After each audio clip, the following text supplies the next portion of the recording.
bigenda kumenyesha yuko uko uduga niko abagushigikira n'abagutera intege bagabanuka. Mu ntango ugitangura no kuvuga toute la famille biri fière, abantu bose bakwegereye muri quartier baragenda ku mashuri bakavuga tujya eje turabana, ujya n'umugenzi wanje twariganye, ujya niki bakaguhanura bakagira, ariko kugenda uraduga sinzi ko ari nka bimwe bya ntuze ari umuririmbyi yavuze ngo baradukunda badufasha ariko tusaho tugarukira dutanguye kubarenga. Ngurumva ngiyo utanguye kurenga umuntu agukonseya petit frère urabibandanya, ariko ugasanga petit frère atanguye sinzi ko no bijana muri yo we, ariko ni ibintu naye nabonye muri mu buzima bwe wanje. Naronse abantu benshi muri iyo myaka 2012 2013, abantu benshi bashigikira bampanura bagira iki, ngiye muri Ethiopia ngarutse bakaca batangura kugabanuka buke buke. Nkoze publicité yatumye menyekana gose, urumva bagira abarundura bazi ubu yatanguye kuyaronka, yatanguye kwibabura agasigaye kayafise, wa undi rero atangura kwibaza kumusumvya amafaranga, niko kwigirayo asubira yaca kwigirayo, aca kwigwayo ahubwo aca kuri kote ya critique. Niko abantu ni nature y'abantu niko bameze. Kino kiganiro ishure ry'ubuzima aho tugiye kuganira no beshi muzi nka Kigingi 6 iragoye kuronka mbwa kandi iragoye kurambana. We kuva za 2012 n'ubundi mu bakomedi b'abarundi wa mahejuru hari abaza bagasubira inyuma, hariyo nabaza ni byavance kubira iki Kigingi bya mahejuru ibanga n'ibihe.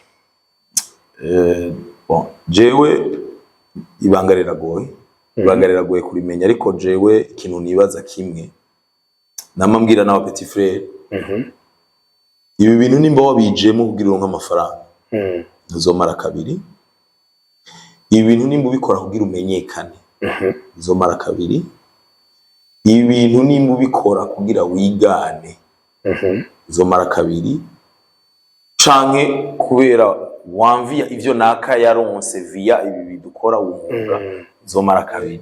Ni ha challenge yo gukina muri salle ngo abantu bakavuga ngo akinira abantu baborewe, ngo niwe watwenga ibintu vyiwe. Umva nyene babandi baguca intege, ariko turavuga ati tugende muri centre islamique nkora spectacle yitwa abarundi gayemwe, hari huzuye abantu barabishimye. Ico gihe twanarihisha, urumva yuko haza ya complexe y'abarundi famille kiravuga ati reka kuyamenyo y'abatwenzi, mbega shawura afise ibintu bya kuvuga ndabagirisha ama repetition wenza na kugiti cyawe iyo hagiye uburi kurategura ndafise nka evenement runaka zojamo cange zijya nka Kigingi sama comedy horubira jembo wewe repetition simaguruka ngo nkine, ariko iyo turi kumwe n'abandi ndakina nandi ndabakinira ivyo nateguye. Mesino jewe imiteguro yanje ni iki gitabo. Ni kuvuga ni guca ni kubera tuba inspiré par la société, ndashaka kuba ndiko ndaba ibintu byabaye muri Venezuela nkavuga ni c'est l'actualité ko ikintu kina kantu nkaka pampa ego, hanyuma cyakanya nkaraba Trump ariko avuga iki papa, c'est ça ni niyo repetition yanje. Hama rero ngeze muhira nkasubira nkabusoma utuntu nanditse, kuko je ndiko ndasoma ibintu nanditse ndabona ukungene nzonabikina. Twebwe je sindi wambera twenze canke mutima canke abatwe tubikora, si twe dutwenza. Je ndafise par exemple umuntu antwenza cyane gose nkakurura namusozi, ariko ntaja kuri scene muri make nuko atahisemo kubikora nk'akazi.